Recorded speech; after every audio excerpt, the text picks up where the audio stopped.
Hey, what's going on everybody, and welcome back to the Whiskey Cove. And on today's episode, we review Maker's Mark newest release. That is the edition 1 in the wood finishing series, the Hot Release. Run the video.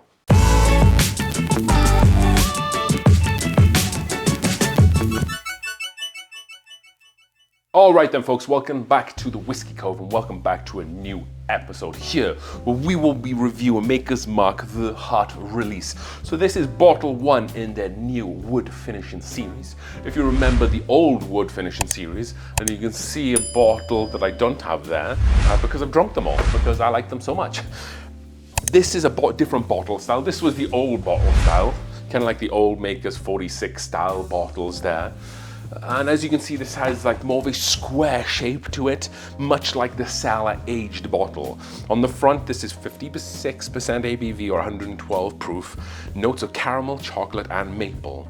And then of course, this Maker's Mark has the traditional red dipped wax top, which they always have. So, fun fact, there are two different bottles of the Hot Release. There is this one, which is 56% ABV, and there's also another one. And what separates the two is just one has a little less ABV and one has a little more, and that's it. Apparently there are wildly different flavors to them. Some say one is better than the other, and we're gonna find out how good this one is because this is the bottle that we have in front of us. And yes, this is the first release because they finished with the older ones, the rounded bottles, and they are back to the square ones there. So we've already poured this whiskey in the bottle here, and this bottle of whiskey cost me $69.99 at the Maker's Mark distillery when we were in Kentucky. So just taking a little look here. It does look a little bit copper-ish or copper-esque, if you like. Kind of doing a good job at sticking to the side of the glass there, but no particulates, nothing out of the ordinary going on in this glass. With that being said, let's take a nose here. The Maker's Mark wood finishing series, the Hot Release. So, just reading the description on the front of the bottle here, it does say notes of caramel, chocolate, and maple.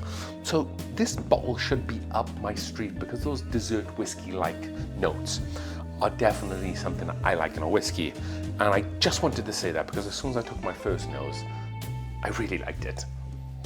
It does have like an espresso coffee note there, but I do get some of like that Hershey's milk chocolate, kind of powdered chocolate, or like a nice Nesquik chocolate milkshake. I really like vanilla-y chocolate, a creamy chocolate. Yes, I can see some of those toasted maple notes, maybe like a burnt brown sugar with this. Of course, there's caramels and vanillas as there is in any really bourbon that you knows out there. It's just how much it comes through. I'm really kind of getting a little bit of a bubblegum note there as well. Like the artificial bubblegum candy that you can get. And I don't mean that in a bad way. It's a really nice note coming through with all those sweeter notes. Traditionally, I get a little bit of spice from Maker's Mark. Not really getting that there. This is very sweet forward. And that cherry note is very nice because it kind of came through some of the chocolate and burnt caramel notes there and kind of lifted it up just a little bit. Really nice toasted note there as well, like a really nice fresh toasted oak barrel note. This has a fantastic nose, let me tell you that. Very impressed so far from the nose. Let's see if the palate can stand up just as much. Let's go in for a taste.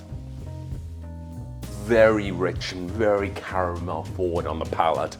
There is a little bit of heat there, which I always get from Maker's Mark. And like we said, 56% alcohol, which is quite high for Maker's Mark. They generally set for roughly about 53 to 56. So this is on the higher end there. But that ABV cuts through some of that kind of real caramel richness. Think of like a nice rich caramel apple at a fair.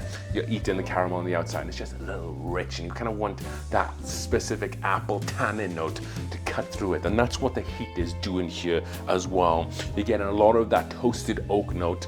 This kind of reminds me of a double oaked or toasted bourbon, which is excellent. Yes, this is a wheated bourbon. They use the soft red winter wheat here. Not really getting any specific cereal or wheaty notes from this, but I am getting a little bit of like bready or toasty notes there, and maybe a little malted barley too. Think of like the kind of high fiber cereals that you can get. I can't remember the name of it, but it's like the Kellogg's bran flakes. You can kind of get like a bit of a branny note there. I did say you're not really getting any like cereal grain notes, but there's definitely a bran note to this. Maybe that's coming from the malted barley, which I assume. Let's go in for another taste here. Beautiful rich caramel with a really nice lightly toasted almond, some really nice dustings of cinnamon and allspice. There's a lot going on in this whiskey.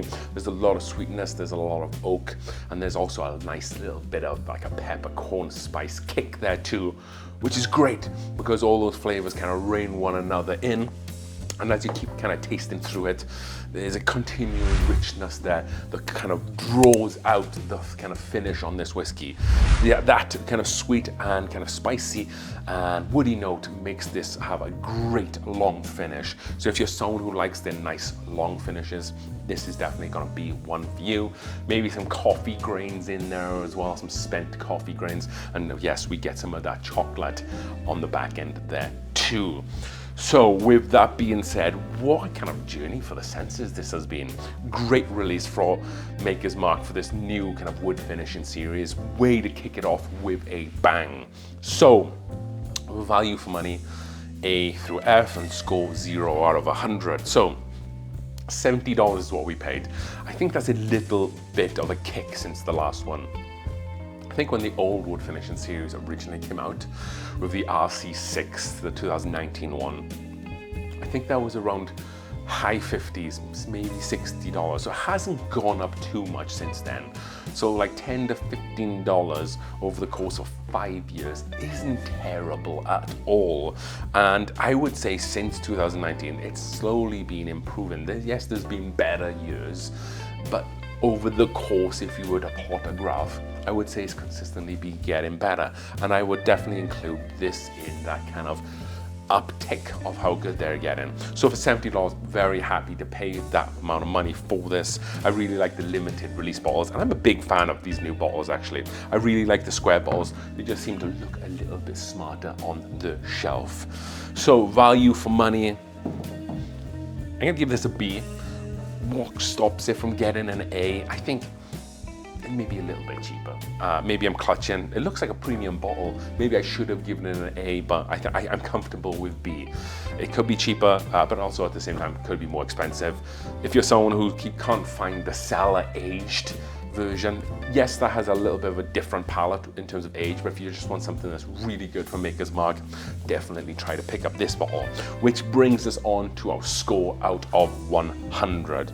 So score out of 100, 0 being undrinkable, I can't drink, it's going down the drain, it's cleaning our toilet. 100 being this unicorn bottle that you'll be given to you when you go up to the heavens as your first drink of whiskey. I'm gonna give this an 84, which is a very, very strong score for this bottle. I can't remember what I gave for the Maker's Mark cellar aged off the top of my head. I think that was high 80s. I think that's a better bottle, but that's completely different whiskey. This is much more sweet and dessert forward, as that one is more aged, more oaky, more classic aged bourbon. Great addition from Maker's Mark for this. I think they absolutely knocked it out of the park. If there was one whiskey from the old wood finishing series that I would say this is similar as or similar to, I would say it's the BRT02, because I believe I described that bottle as something that was almost like double oaked, or kind of the dessert bourbon kind of feel to it. And I think this does. I think maybe even a couple of splashes of water and an ice cube, this would still do really well. I think this would be awesome in cocktails too. I think if you're able to go out, I wouldn't pay this on something like secondary. I wouldn't pay over the odds. I think generally Maker's Mark do a really good job of putting out a lot of these whiskeys. And I think when the initial hype kind of falls down a little bit, and that might take a little bit to Christmas, then you should be able to find them for reasonable prices or for MSRP. So I would kind of hold off a little bit on them. However, for me, I'm definitely going to look for a backup of this bottle. I'm not gonna pay over MSRP. I'm gonna wait until it kind of falls in my lap. So I wouldn't be paying more than the $70 that I paid at the distillery for. With that being said, hopefully you've enjoyed today's video. If you don't already know, go down in the description. We are doing a St. Jude charity raffle where we will be raffling off a bunch of bottles and some other real cool swag for $10 a ticket. Some of the sponsors are gonna Wine and Liquor. We'll be doing a sponsored video with them as they'll be throwing money towards the charity. Star Trek Spirits also donated the Captain's Table bottle, which is a really huge bottle, an allocated bottle from them. So thank you for doing that. And a bunch of the Patreons have also helped and joined in on that too. So definitely all the information for that is down below in the description. As we drink through the world's whiskies, one glass at a time, thanks for watching. Cheers.